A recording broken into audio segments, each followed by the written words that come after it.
event, Culture Driving Climate Resilient Futures, and Intergenerational Dialogue. Today is Youth and Public Empowerment Day here at the COP, and so we thought this was a particularly fitting topic. I'm pleased to say hello to the audience, the crowd that we have here in Glasgow at COP26 in the Multi-Level Action Pavilion. The Multi-Level Action Pavilion is the home for cities and regions at the COP. I want to pay special thanks to the organizers of the pavilion, to the local governments and municipal authorities constituency of the UN Climate Conference, and to ICLEI that has been helping organize so much of this. The LGMA has been an early advocate for the inclusion of culture in climate action, and we thank them for that. I also want to welcome all of you joining us around the world via the live stream. We're very honored that you chose to spend some of your day with us. So when I think about the topic of youth and climate action, what immediately comes into my mind is the issue of intergenerational equity. And this topic is one that is fundamental to culture, to cultural heritage safeguarding. It has always been the question of cultural heritage. What of the past will the present save for use by the future? This is the question of heritage conservation. And we have carried this ethic forward for millennia in terms of the safeguarding of monuments, of sites, of local languages, of traditions. But in the era of climate change, with the existential threat posed to the planet by climate change, with cultural survival at stake, now for vulnerable communities like small island developing states and Arctic communities, but increasingly for coastal and other communities around the world. This question of what of the past will we save has never been more urgent. And so today we take a look at this question of intergenerational equity and what of the past will the present save for the future at COP26 Youth Day. One last point before I open our session. In defining the topic of intergenerational equity, I asked what of the past will the present save for the future to use? And this verb to use, it's very important because fundamental to the promotion of culture and the safeguarding of heritage is this idea of use and reuse and stewardship and conservation. Cultural heritage is an original template for circular economy, for sustainable and regenerative societies, reusing and using and conserving what we have for the future. And so in this context of climate change, in this intergenerational dialogue we're going to have, we ask across generations, how can we take the fundamental ethic of culture and heritage, of safeguarding, use, reuse, circularity, and help that power the transformative climate agenda the world needs to tackle climate change? So with those introductory remarks, it's now my pleasure to turn the podium over to my friend and colleague, Eunice Erican. Eunice is the head of global advocacy for ICLEI. He's also a founding member of the steering committee of the Climate Heritage Network and has been one of those champions for the mainstreaming of culture into the global climate agenda, for which we are so thankful. And with that, it's my pleasure, Eunice, to give the microphone to you.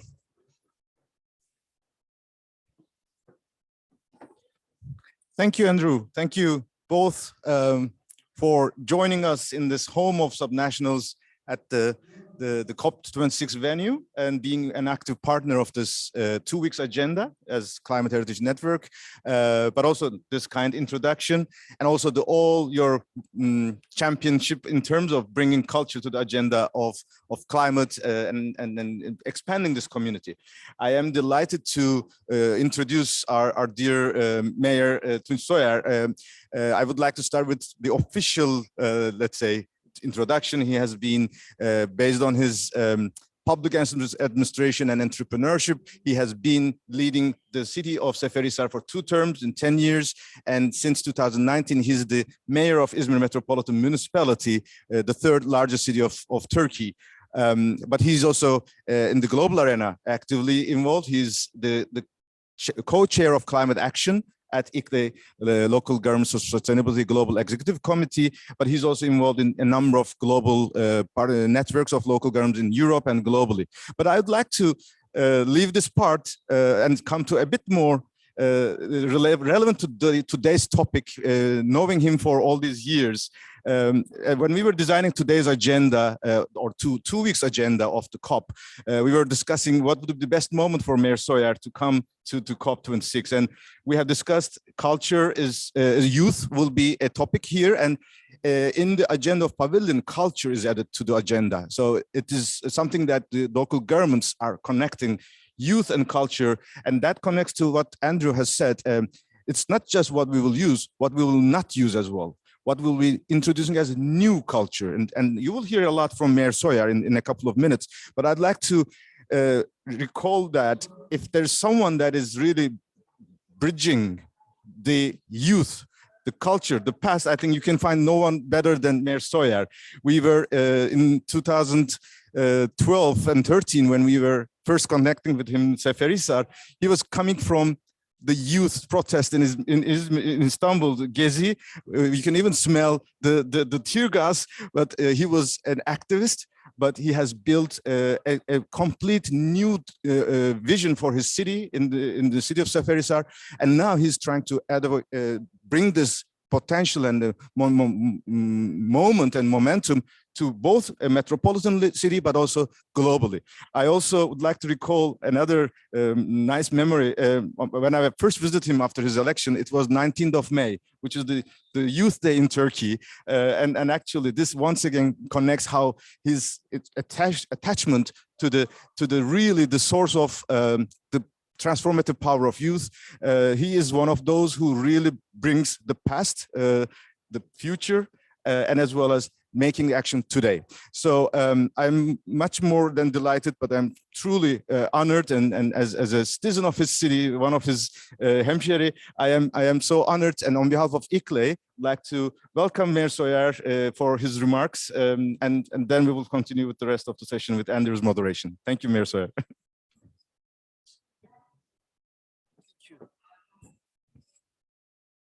Thank you, dear Eunice. Your appreciation is very valuable for me.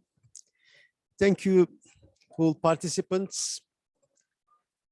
I would like to start my words with an Anatolian legend named Shahmaran. The legend of Shahmaran tells the story between a shepherd and a mythical creature, half woman, half snake. This legend, which has been told for centuries, tells the following in summary. The greed of man is more dangerous than the snake's venom because it also poisons itself. The only antidote to human greed is conscience.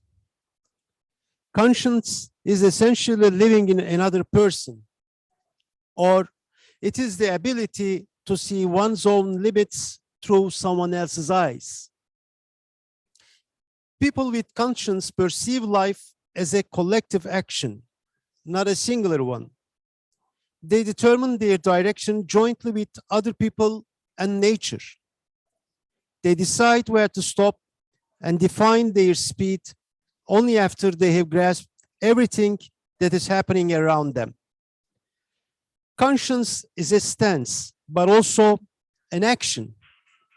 It's a description of the act of living without hurting others. This story told hundreds of years before humanity faced the climate crisis. It continues to tell us the secrets of preserving the harmony of life. Nowadays, in Glasgow, experts conduct a lot of discussion about the climate crisis. These discussions, which are divided into different topics, take place in the light of many scientific data and reports. The negotiations, which last for hours and attended by hundreds of people, have only one purpose: to find the right sentences that will shape the future of the world. As humanity searches for life's new sentences in Glasgow, I would like to ask, will we listen to the voice of our conscience? Or will we be overwhelmed by the insatiable ambition of a small group of individuals? Here in Glasgow, we will hear the answer.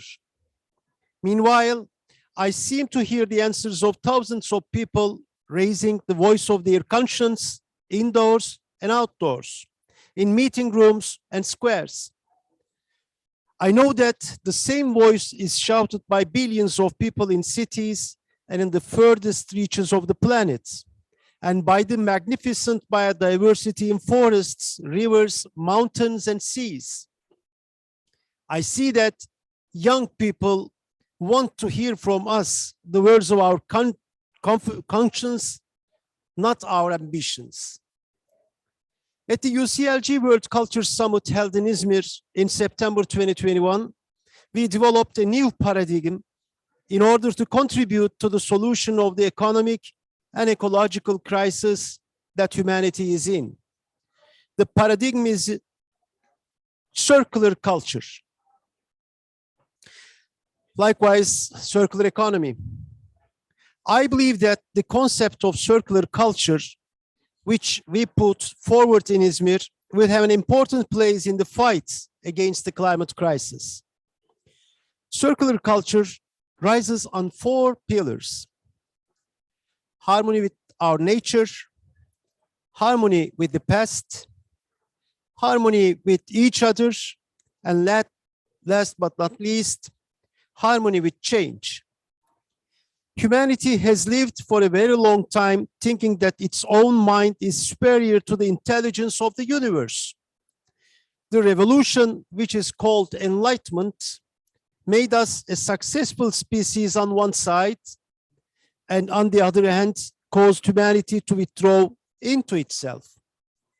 Humanity, the inventor of art, philosophy, economy, inspired by the universe, came to a moment when it broke all ties with nature. By doing so, we eliminated the culture's development in harmony with nature, while failing to produce a new cultural basis to replace them. From here, the climate crisis was born, and our planet, a species, becomes extinct almost every 10 minutes. For this reason, the concept of circular culture is primarily based on harmony with our nature. The second pillar of circular culture that we dream of in Izmir is harmony with our past. It is not possible to design the future of culture without understanding the cultures that lived before us. If you want to realize the cultural change that the world needs so much, this third pillar should be one of our basic starting points: harmony with each other.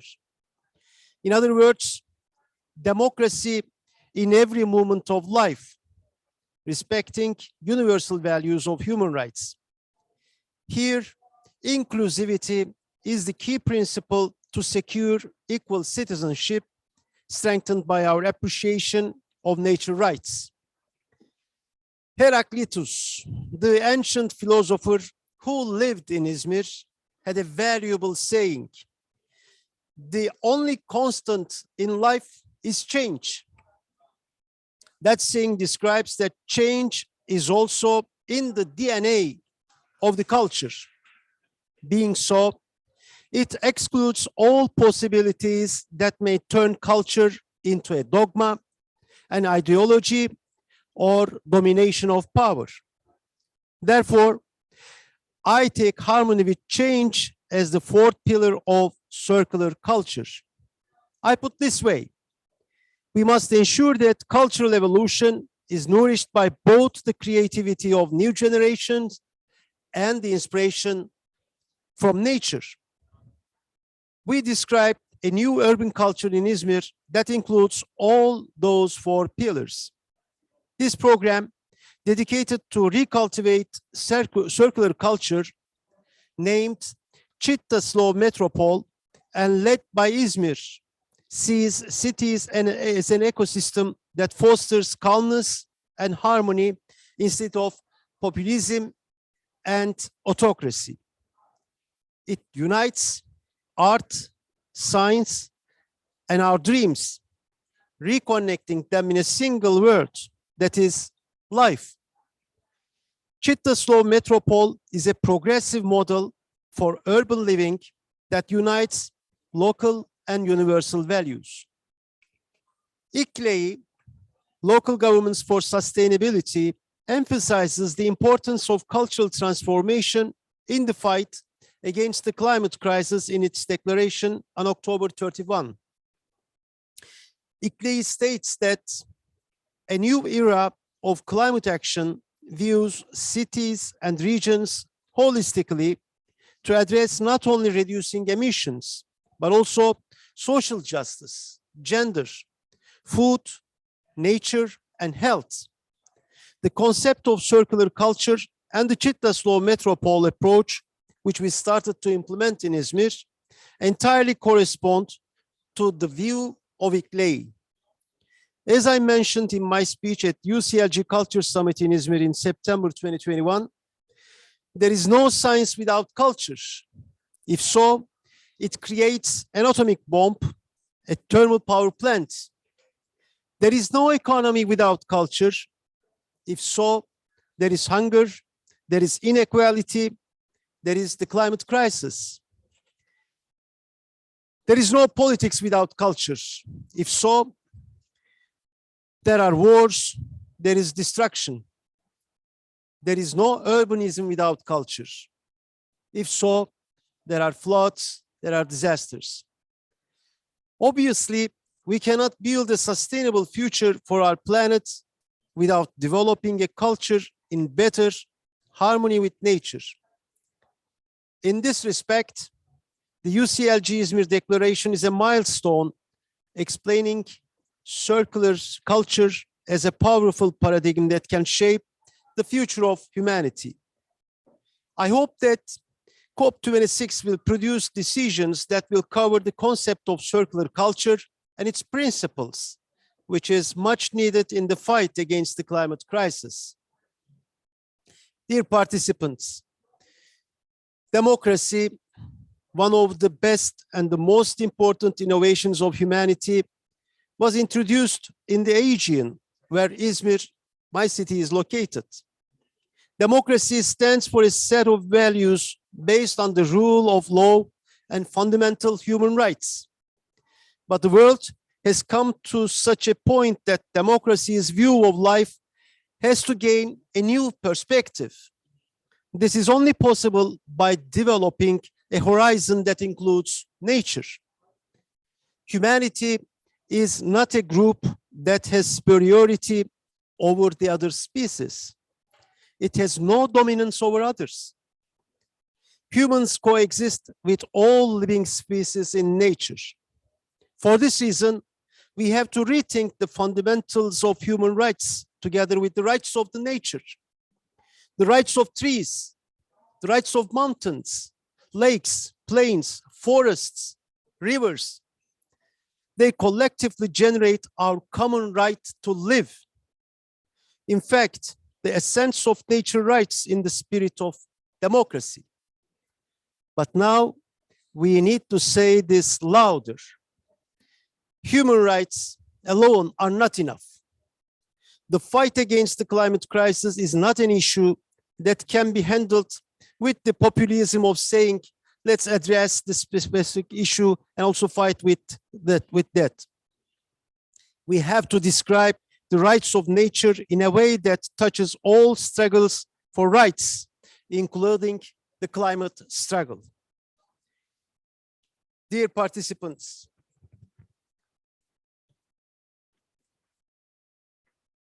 I would like to thank you very much for inviting me to this valuable meeting. I would like to repeat the words of Heraclitus, a philosopher from Izmir, once again. The only constant is change. While the climate crisis threatens life on Earth altogether, we know and see that the change of the world is at the door. Young people who are the architects of our future will succeed this change. They will do so through getting inspired by a circular culture that connects our past and the future, cities and countryside, nature and people.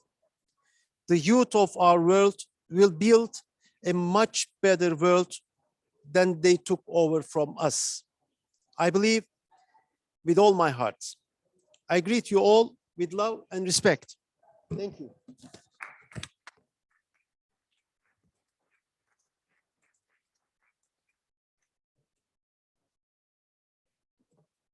Well, thank you so much, Mayor Sawyer. Every meeting, every COP certainly has some aha moments. And I think for me, hearing you, Mr. Mayor, say, as you just did, that economy without culture is what has given us climate change, hearing that, it will be one of my aha moments for this conference. And so thank you. Thank you for your leadership in Izmir, your leadership in ICLEI, and your leadership around the planet.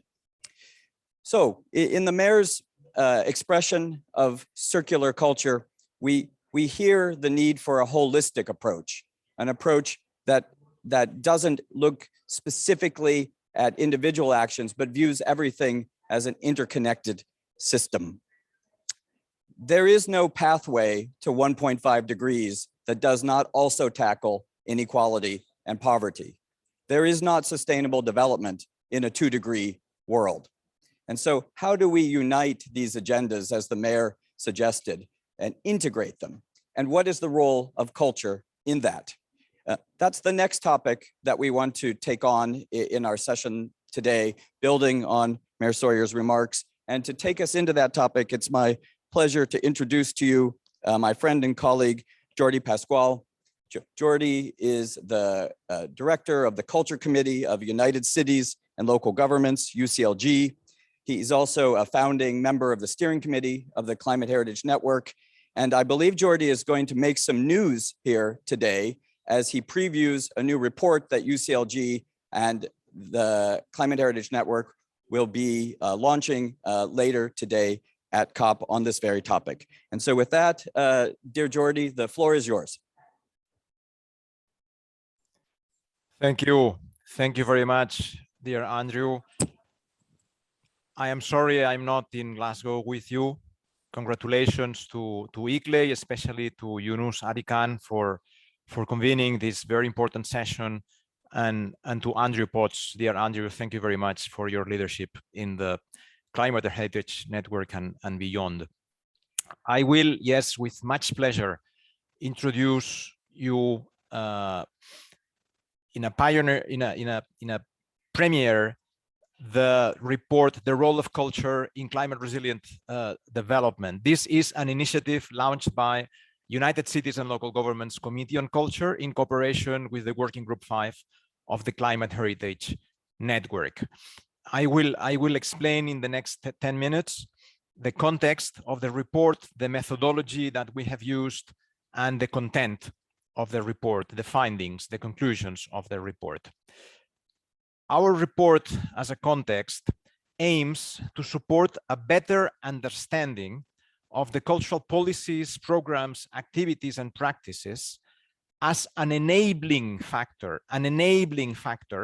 of climate resilient development pathways, and to offer insights into how cultural actors can support delivering those climate resilient development pathways towards a 1.5 degrees warmer world. The climate resilient development pursues two goals at the same time: strengthening sustainable development and transformative climate action at the same time. Both global agendas need to be one: sustainable development and climate action. Our report is framed on previous work of the IPCC, the Intergovernmental Panel on Climate Change. Concretely, the 2018 publication, sustainable development, poverty eradication, and reducing inequalities of the IPCC, which first identifies culture and values as key enabling conditions for climate resilient development pathways, along with institutional, economic, and technological conditions. But the report omits an assessment of the two SDGs which most explicitly address culture and heritage, and fails to mention culture in any of the other assessment. So taking into consideration that the IPCC invites cultural actors to take a clearer role, a bolder role, a more committed role in climate resilient development pathways, our report emphasizes mitigation and adaptation as key elements of climate action and contains a transversal discussion of equity and also discussions on losses and damages, just transition and enabling conditions. We take the IPCC report as a frame and we give concrete actions, concrete recommendations, concrete conclusions. Our report is also framed in the context of the United Cities and local governments campaigns, commitments, and documents. We reaffirm our solid commitment to increase awareness of the impacts of climate change on a local level and to the implementation of a sustainable green transition agenda to enhance the mitigation and adaptation, as well as the reversibility of those impacts. We have developed this through several documents. Perhaps the most important are the UCLG Durban Political Declaration and our manifestos, Ecology for the Future of Culture, and the Future of Resilience. To this list, let me add the most recent one, the Izmir Manifesto, approved on the 10th of September 2021 in Izmir as the main outcome of the UCLG Culture Summit. Thank you very much, dear Mayor Sawyer, for your leadership. The concept of circular culture is extremely important for UCLG. It is very dear to us in UCLG, and we'll keep supporting this concept in 2022, in 2023, with specific actions worldwide. Again, a huge pleasure to have held our Culture Summit in Izmir with your leadership.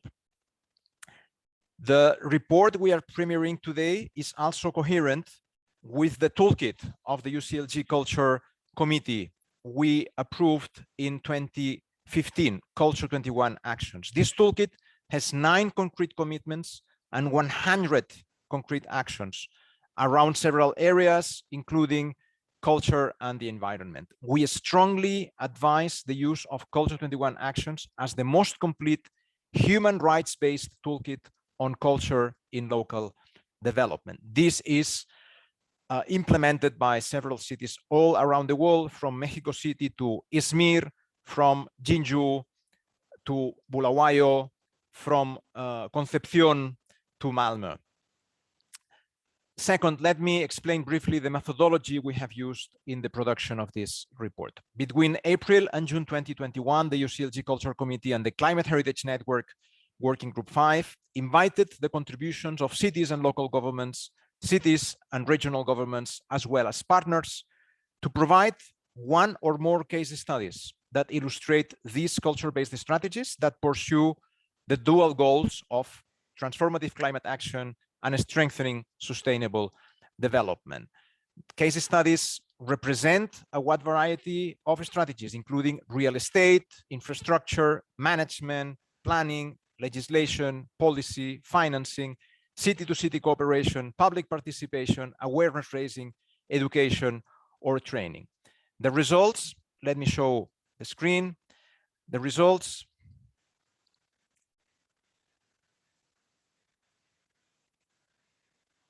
are shown in this report. Yes, I notice you are now seeing the first page of the report. You are the first ones in seeing this first page. And let me go and show to you how the case studies are presented. These are the case studies.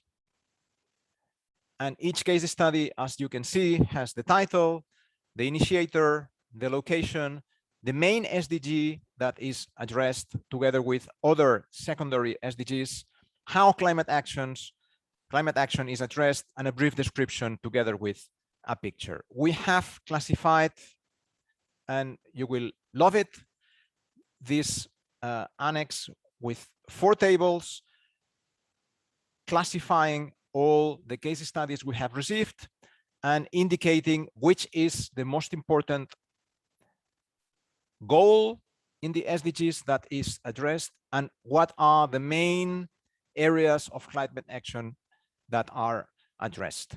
We have 33 case studies. Huge gratitude from UCLG, from the Climate Heritage Network, to all cities that have contributed to the report, to the case studies.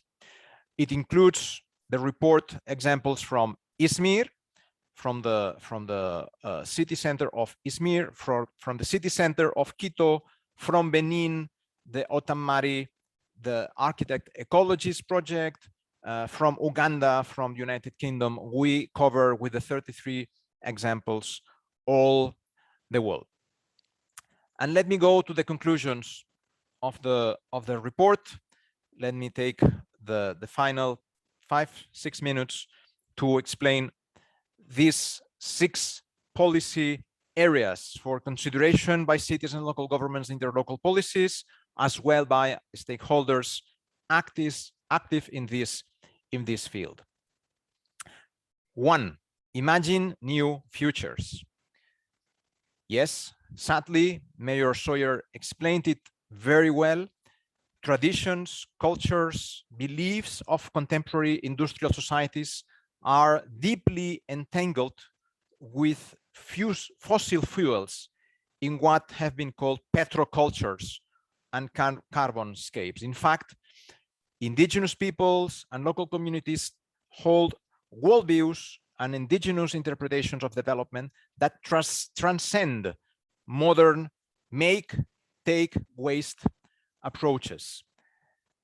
We know, cultural actors have the capabilities to provide imaginative tools to examine those wrong assumptions and to push towards our new futures, the desire to reinterpret reality that allows more freedoms to all of us, more freedoms to the nature also.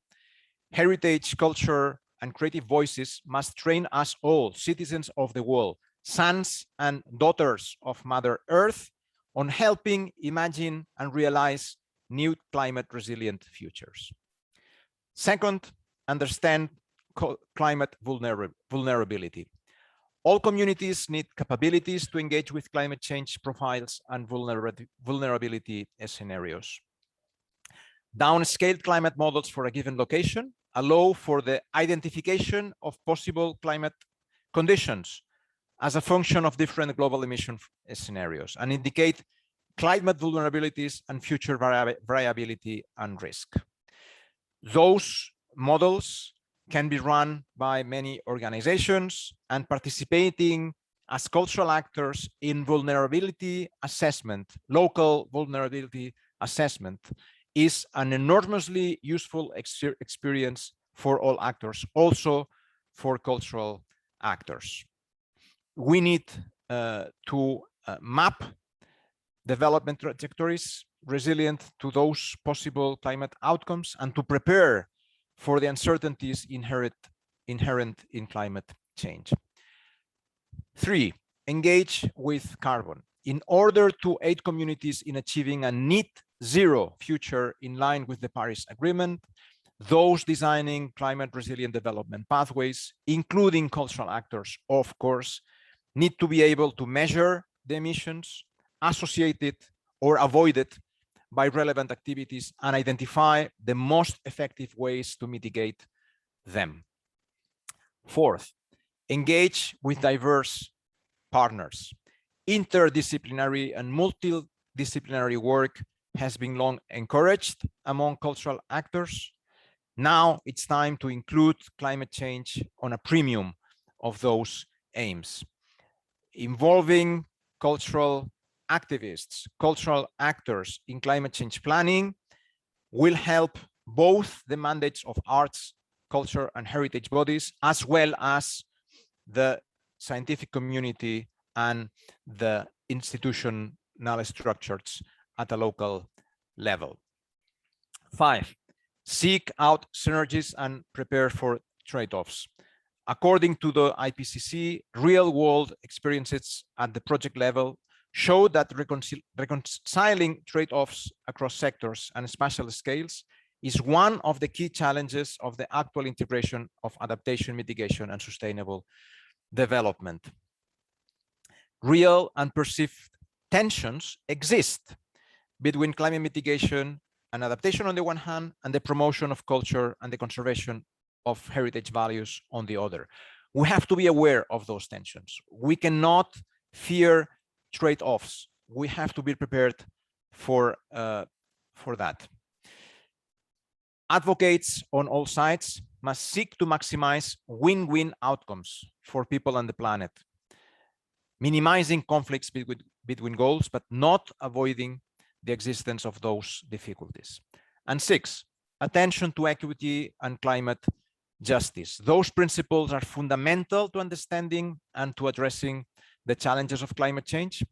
Ethical considerations must guide the climate action, and cultural strategies can help by supporting inclusive governance structures and broad participation. Equity and climate justice must be aware of the power of culture.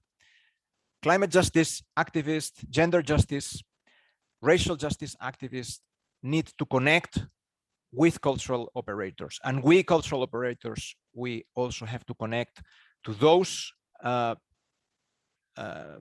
activism, to the rights of indigenous peoples, also because they all tend to support models of justice that enable climate resilient development pathways. A huge gratitude to Andrew Potts, who has led the writing of this report. Huge gratitude also to all UCLG teams, especially to Agnès Ruiz and to Sarah Vieux, that have coordinated the report at home, together with Marta Llobet and myself. Thank you to all CHN members for their contributions.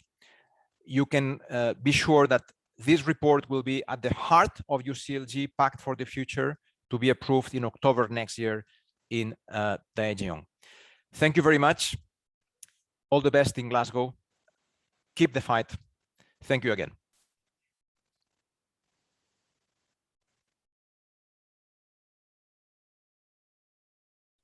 Well, thank you so much, Jordy, for those inspired remarks, but also for your leadership over the years. Jordy's a preeminent voice on cultural policy, and his voice added to the climate conversation is so valuable. Thank you, and thank you to UCLG. So we've had some important topics put on the table here so far in our dialogue. We heard about circular culture. We heard about circular economy. We heard about the need to unify the sustainable development and climate action agendas. So a lot to think about. And we want to do that on an intergenerational basis. That's the promise of today's session and Youth Day. And so let us move to that conversation. In September and October, the Climate Heritage Network held 6 online intergenerational dialogues in the framework of the 2021 pre-COP 26 hosted by Italy. And the message from those dialogues was loud and clear, that youth-led care for culture drives climate action, and that young and emerging professionals in culture and heritage, advocates for culture, are motivated to do this work and eager to receive more training and support in getting it done.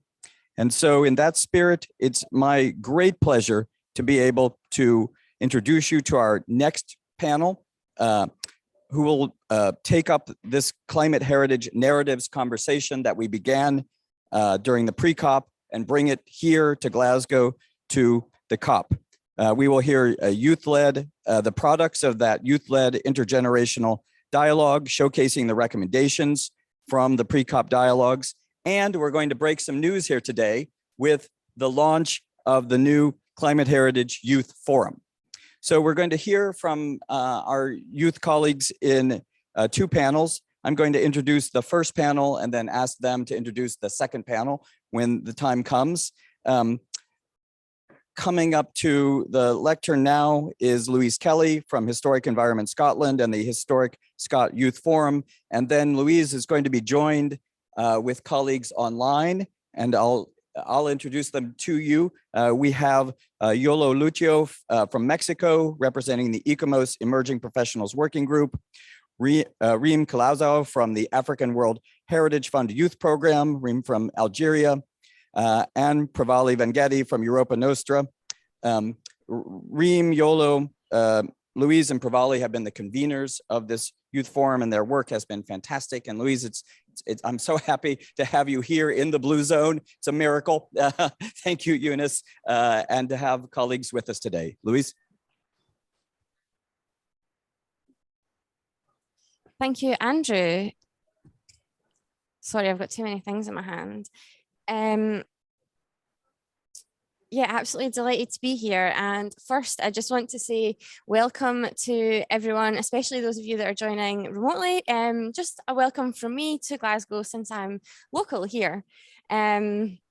So yeah, in the next 25 minutes, half an hour or so, we're going to give you a little bit of a summary of what we discussed at the last event and what we've been working on since then, as well as launching the new youth forum.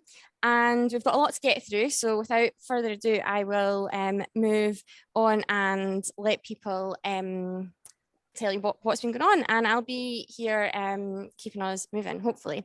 So first we have Reem, who's going to tell us a little bit about the events that we had during pre-COP to give you the context of that.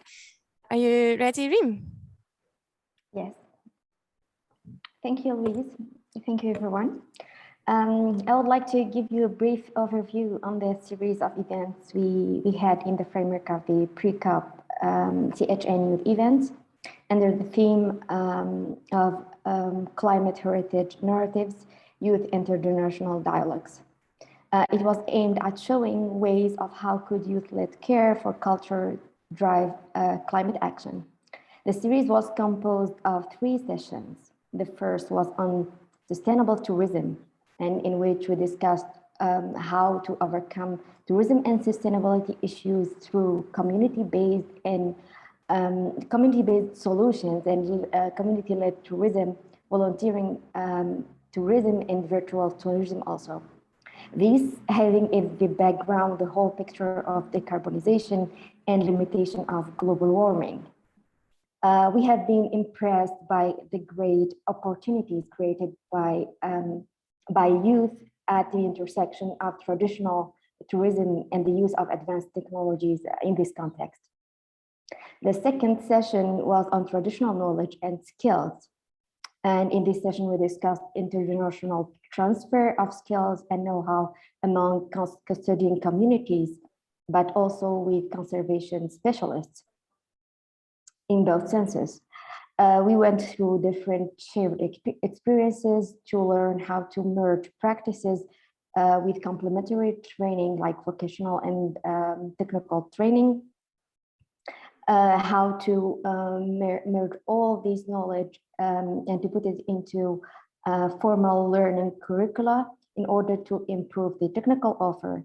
We have also discussed different perceptions of local built sites, local materials, local techniques, and how local materials, for example, are socially undervalued and considered sometimes outdated or of the poor. And we talked about the role communication could play in sensitizing the global community in this sense. We address also questions of using and reinvesting this traditional knowledge in retrofitting and adaptive reuse and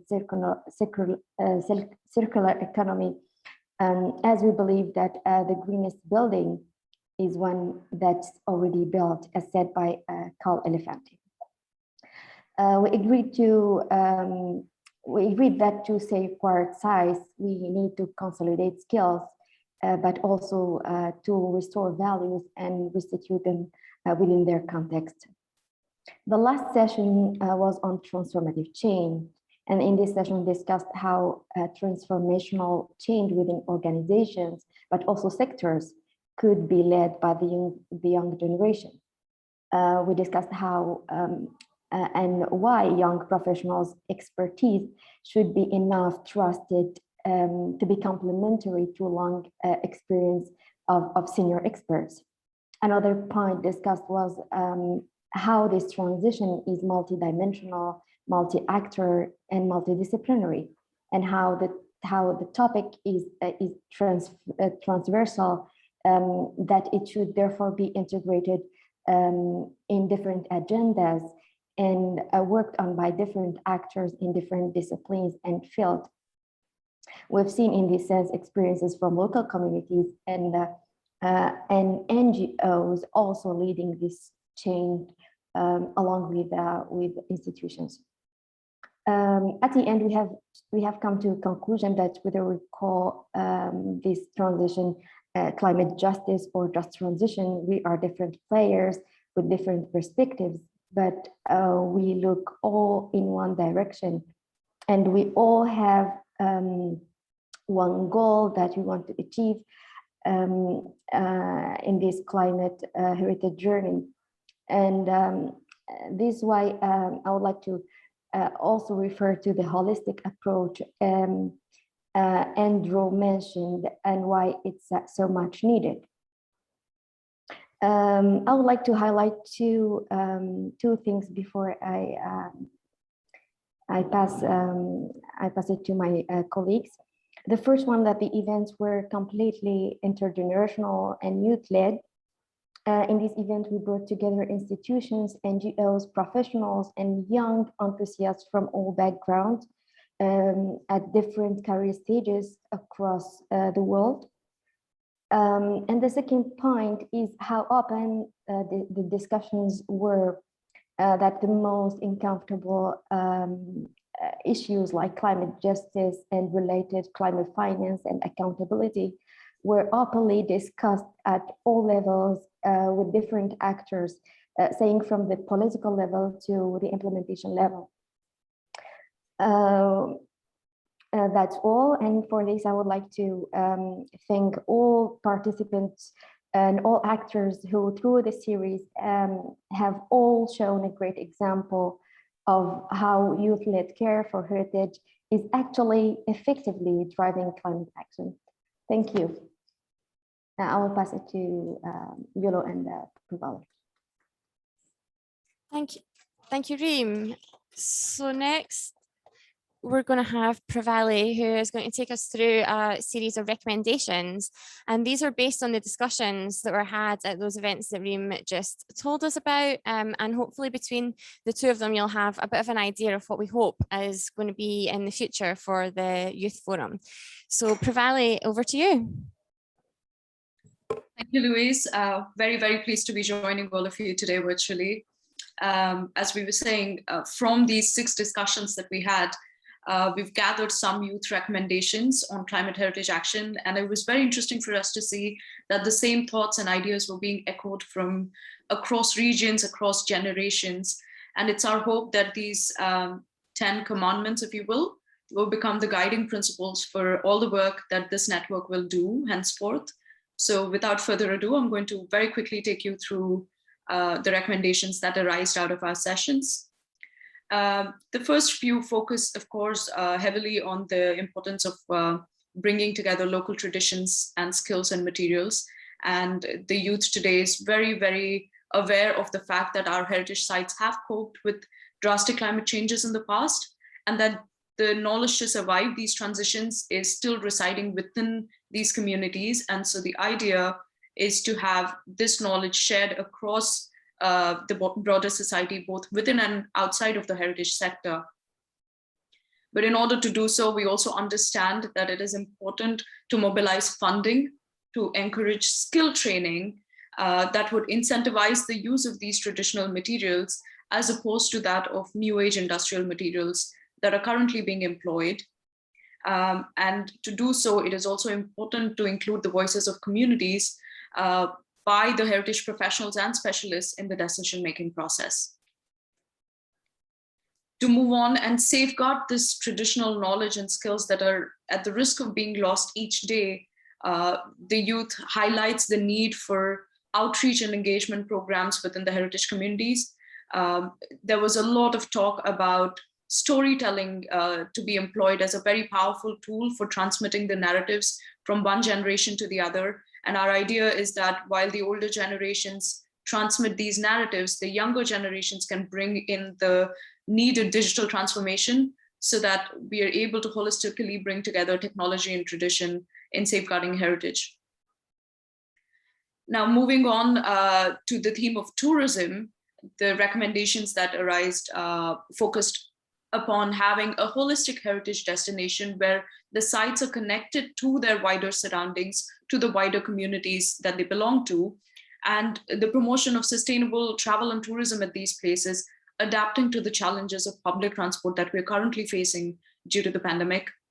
And since all of these issues are interconnected, we're also hoping to develop innovative solutions by engaging tourists in supporting citizen science, by collecting data from them that can be provided to the site managers, and by preventing overexploitation through the concept of voluntourism, bringing together volunteering and tourism in the heritage sector. It was agreed unanimously that it is crucial to involve communities in the development of plans and policies on climate heritage resilience and in the creation of community-focused tourism activities.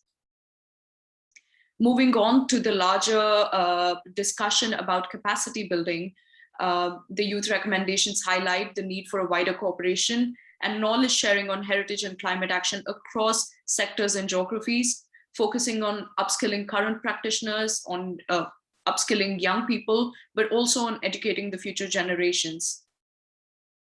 To ensure just, diverse, and democratic discourses on heritage, we must, of course, acknowledge and support all the different actors, all of their voices and their perspectives, and especially that of young people who are working within the sector. To enable this, the group also highlighted the need for a robust community dedicated to climate heritage research, addressing both tangible and intangible heritage in tandem, and focusing on nature-based solutions towards achieving climate heritage resilience.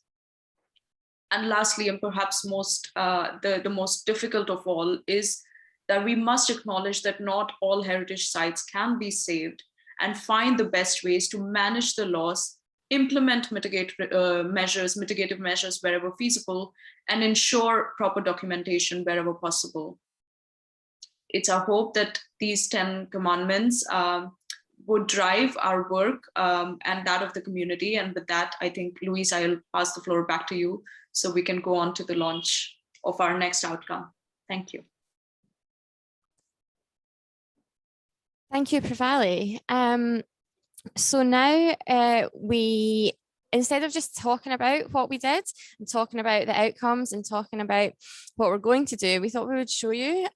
So we have invited along one of our speakers who spoke at the pre-COP event to talk to you about some of the work that she has been doing. And this is really to illustrate what we hope the Youth Forum will do in the future, that it will give a platform to young people, and we'll have more youth speaking at events such as this. So I'm absolutely delighted to have Bella Watzler here in person. It was so nice to be able to meet her in person the last few days when I'd only connected with her virtually. So I'll let her come and tell you a little about what she's been working on.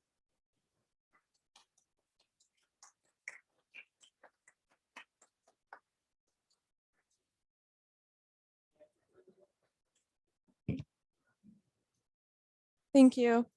So I'm from the Cayman Islands and I'm part of a youth environmental group called Protect Our Future.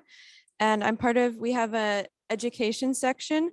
And within this section, we have developed a program called Reef Talk, where we have created an educational collaboration between different grades of students around the island. And this was a way for us to encourage and discuss ways that we could reduce our plastic use around the island and help promote the biodiversity in our beautiful reefs that we have around the island. So we did a presentation with the students where we talked about the importance of reefs and about limiting our plastic consumption.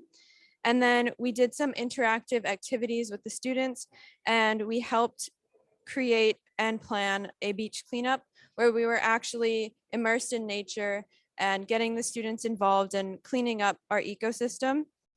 This was a way that we were able to support and encourage the development and the need for environmental stewardship amongst different ages. And we were able to immerse students in nature and really get them to see the beautiful mangroves and the ocean from a young age. And the goal of this was to create a mutual and sustainable relationship with the earth and create a sort of harmony that we were able to develop and extend along generations. In the future, we hope to continue this and hopefully extend the relationship between generations through investigating the storytelling of maritime culture from our older generations and integrating that into our collaboration across multiple generations. And we hope to keep creating an integrated solution to climate action and involving these connections from multiple different angles. Thank you.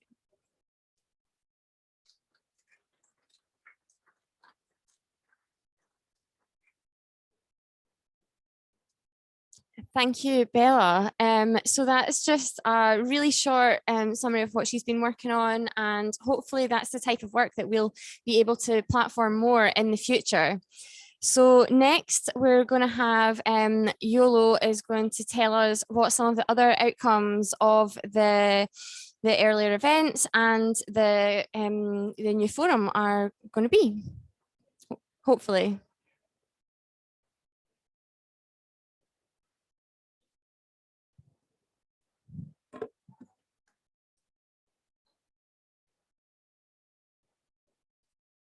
Yolo, are you there?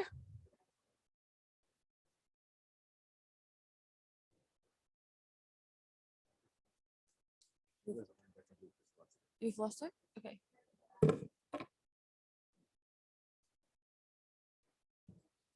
I think she's having some technical issues. I wonder, is Pravali still with us? Yes, Louise, I'm here. Would you be able to summarize the next points? Sure, of course. Well, okay, it's also my pleasure to present the second outcome from these discourses that we had in the past couple of months. We thought in the beginning when we were designing this event that we wanted for a sustainable solution that would stay much beyond sessions. I see that I think Yolo's joined us perhaps. Oh, I'm sorry. I had some troubles over here. I don't know if I missed a lot. I'm very, very sorry for my connection. We're going to pass the floor to you so you can launch the forum. Oh, okay. Okay.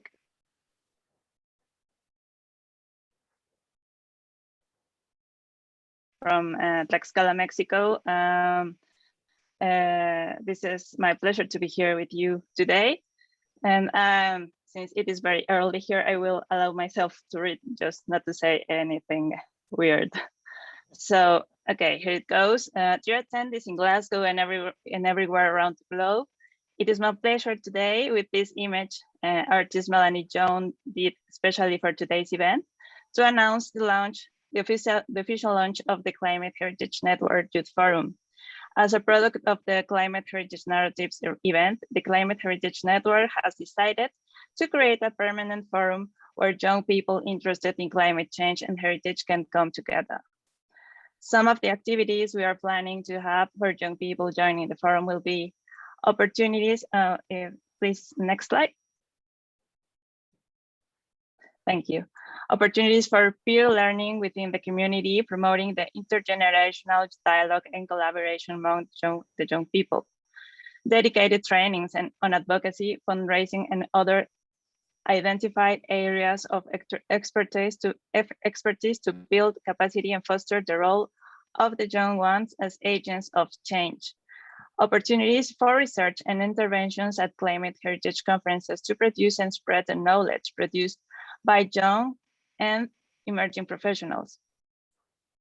Possible internships for the youth among the organizations that are part of the CHN, together in collaboration with universities interested in being part of the challenge to train the new generation of leaders for climate action and conservation of cultural and natural heritage. Well, we are looking forward to hearing your contributions to build, broaden, and strengthen this forum. Welcome to the CHN Youth Forum, and thank you very much.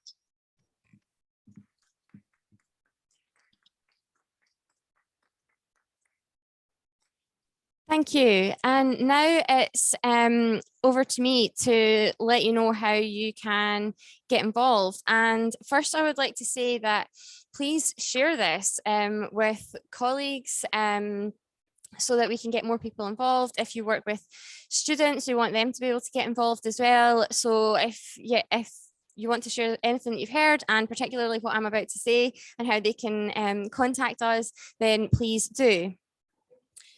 So first, we are working on a speakers list. This will be managed by the CHN Youth Forum, but it is not only for young people, it's going to be an intergenerational list. And this came about because over the past few months after we had the sessions, we had a few people approaching us saying, oh, I really enjoyed hearing from different people, because I don't know about you, but often you go to events, well, I find, and it can be the same people that you hear from a lot, which is amazing. And there are people that have a lot to say, but a little bit of variety might be better. So that's really the inspiration for this list. And we have a form for that. If you're here in the room, or if you're here virtually, then you can connect with us through the next two things that I'm going to say, and we can share that form, and you can sign up to be on the list, or you can pass it on to someone if they want to be on the list. And we really hope that that'll allow us to have more diversity as well when we have events, and give more people a platform to speak about the great work that they're doing. So if you so as well as joining that, if you are going to be organising any events, you can contact us, and we can see if we have speakers on the list that are suitable for the event that you are organising as well. So you can get in touch with us for either purpose. And to do that, if you could email us on at youth.climateheritagenetwork@gmail.com. And another thing that you can do to get in touch with us is on Instagram. So we've never had a CHN Instagram account before. So the Youth Forum Instagram account is the first one, and that's where we'll mostly be. So we're at CHN Youth on Instagram. And for the Instagram account, we are going to be sharing official activities that we have and ways that people can connect with each other. But we really hope that it's going to be a platform for youth as well. So we're hoping to have takeovers and guest posts as well. So if you're working on something and you want a platform to share that with people, particularly other young people around the world, on something that you're working on climate, heritage, arts, culture, then hopefully that'll be the place for it. And that's just about everything from us today. If we can move to the next slide. I just very briefly want you to say something about the wonderful artwork that we have had done. And this was something that came about just after the discussions of the events during the pre-COP. And this is something that we really hope to do in future, is to have work with young independent artists to create things like that, like this and use it to engage people. And I don't know about you, but I was so excited to see this, and I think it's really, really wonderful. So hopefully you're going to see a lot more of this as we're sharing this image and the various things that we're doing. And that's everything. I feel like it's been a bit of a whirlwind tour for you and all the things that we're up to. We've tried to pack a lot in. And finally, I just want to say that it's been an absolute joy for me personally getting to work with these other three wonderful women in developing this over the last few months. And I guess from that, what I want to say is I've had a lot of benefits from being involved in this work. And I think that there's a lot of potential for other people to get the same. So please do get involved and come join us in the Youth Forum. Thank you.